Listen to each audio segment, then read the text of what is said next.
At some point soon, we're told, maybe tonight possibly, Joe Biden may take the stage, declare himself effectively the president-elect of the United States.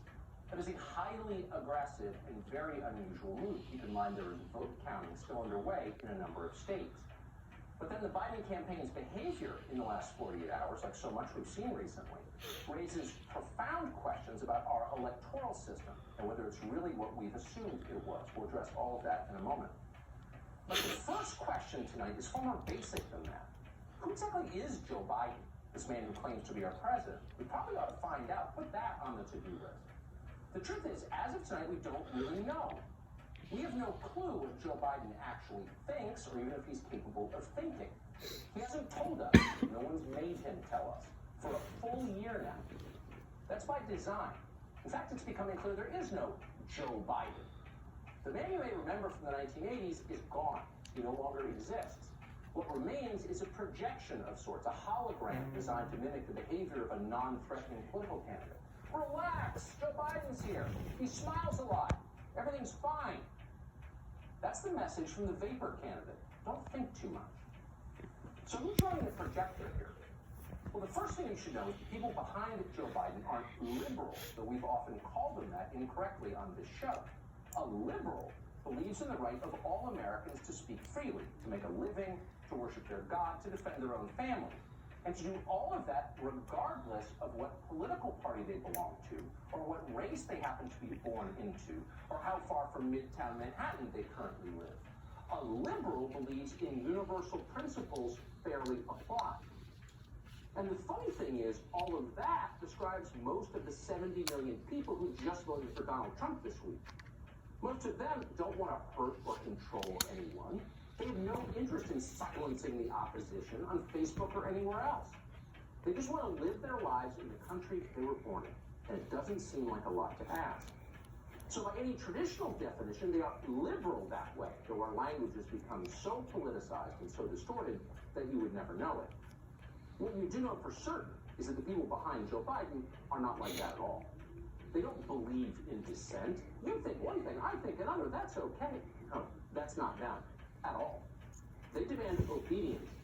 Diversity, which is to say legitimate differences between people, is the last thing they want. Diversity? It's a cruel joke. They must mean it ironically. These people seek absolute sameness, total uniformity. You're happy with your corner coffee shop. They want to make you drink Starbucks every day from now until forever, no matter how it tastes. That's the future they promise. Everyone doing the same thing. Now, if these seem like corporate values to you, uniformity is the most basic corporate value, then you're catching on to what's happening. The Joe Biden for President campaign is a purely corporate enterprise. It's the first one in American history to come this close to the presidency. Its values, its slogans, its goals come straight from the HR department. If a multinational corporation decided to create a presidential candidate, he would be a former credit card shill from Wilmington, Delaware. And that's exactly what they got. What's good for Google is good for the Biden campaign and vice versa. We have never seen a more soulless project. They literally picked Kamala Harris as the vice president, someone who can't even pronounce her own name, not that it matters, because it's purely an advertising gimmick. We watched all of this come together in real time. We stood slack-jawed in total disbelief as a man with no discernible constituency of any kind rose to the very top of our political system, as if by magic. We looked for wires. How did he do that? He keeps rising. It's possible in the end that Joe Biden himself never convinced a single voter of anything over the entire duration of the presidential campaign. Not one. But he didn't have to. Joe Biden won the Democratic nomination because he wasn't Bernie Sanders. He came to where he is today because he isn't Donald Trump. That is the entire story. It's the shortest political book ever written. Now, whatever you may think of Donald Trump and Bernie Sanders, they did it the traditional way. Each one of them had the support of actual voters. Living, breathing people loved them, believed in them, vested their hope in them, and by the way, agreed with their ideas, which they articulated clearly. But corporate America hated them both. They couldn't be controlled, particularly Donald Trump, whose complete unwillingness to submit made him the greatest possible threat. And that's why they hate Donald Trump. That's the reason, because he won't obey.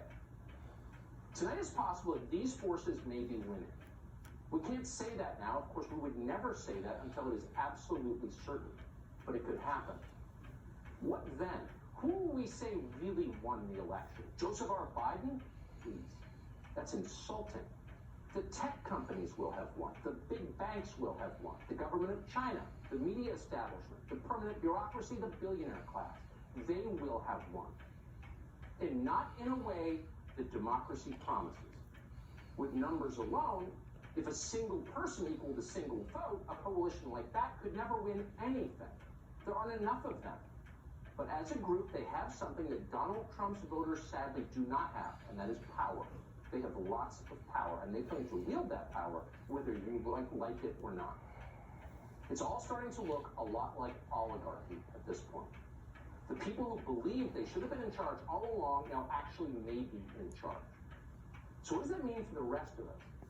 Now that corporate America controls everything, which is what they wanted, will they declare victory and back off, finally? Can we speak freely again? Will they take the boot from our necks? Can we have America back? Now that the Great Orange Emergency has passed, will the mandatory lying orders finally be lifted? Those are the questions we'll be paying attention to since we plan to stay in this country.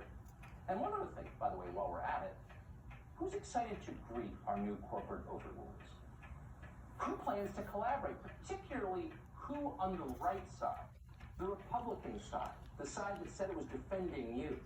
Who's happy about all of this? That seems worth keeping track of, just so we know who we're dealing with here. Ned Ryan is the CEO of American Majority. He does keep track.